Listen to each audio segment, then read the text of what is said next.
দুইটা সন্তান থুইয়া বাপটা মারা গেল, এই দুইটা সন্তানের কে দেখবো? অল্প বয়সে একটা মেয়ে বিধবা হইলো, এটা কে দেখবো? সরকারের দায়িত্ব নিব?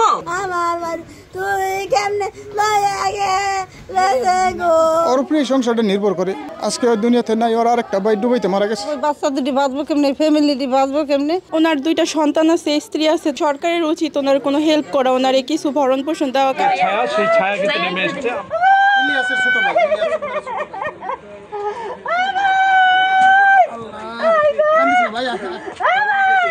বান্ডেল থাকলে প্রতি সেনমানিতে টাকা বাঁচবে। বিকাশ সেনমানি বান্ডেল কিনে জিতুন প্রতি লেনদেনে।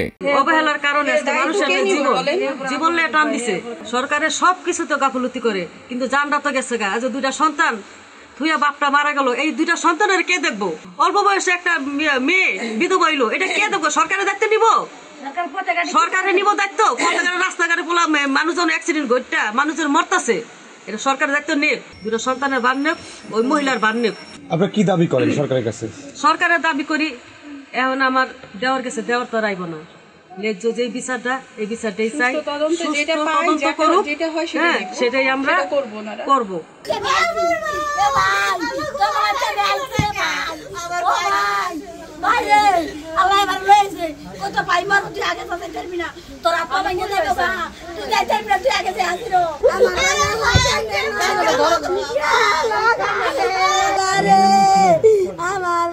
তুই কেমনে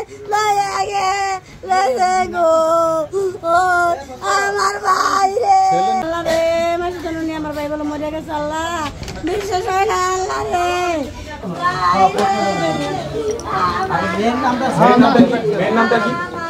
ওর উপরে সংসারটা নির্ভর করে। আজকে ওই দুনিয়াতে নাই, ওর আরেকটা ভাই ডুবাইতে মারা গেছে। ওরা 4টে ভাই, বাবা নাই, মাও নাই। আমার আপন কাকাতো ভাই খুবই অসহায়। এখন আমরা খবর পাইছি কি মাত্র, বাকিটা আল্লাহ জানে কিভাবে ওকে ঢাকা থেকে আনা যায়। হাসপাতাল পুলিশ নিয়ে গেছে শুনলাম। নিজ দা যাইতে লইছে যে মেট্রোটলের বেরিং পরিয়া উনি মারা গেছে, ওনার উপরেই এই সংসার নির্ভর করে। দুটা বাচ্চা ছোট ছোট, বাইরেও ওনার উপরেই নির্ভর। সংসারটা চলবো কেমনে? সরকারই তো দায়ভার। এটা সরকার আর কি করবো? বাচ্চা দুটি বাঁচবো কেমনে, ফ্যামিলিটি বাঁচবো কেমনে, এইটা নির্ধারিত দিতে হইব। অনেক ভালো ছিল উনি, কিন্তু হঠাৎ করে বোঝেন না, সবাই শুই না, সবাই এরকমই হয়ে গেছে। খারাপ মানুষের জন্য তো সবাই এরকম করে না। এখন তো অবশ্যই সরকারের উচিত ওনার কোনো হেল্প করা, ওনার কিছু ভরণ পোষণ দেওয়া। কারণ ওনার দুইটা সন্তান আছে, স্ত্রী আছে, তাদের ইসের জন্য তো দেওয়া উচিত।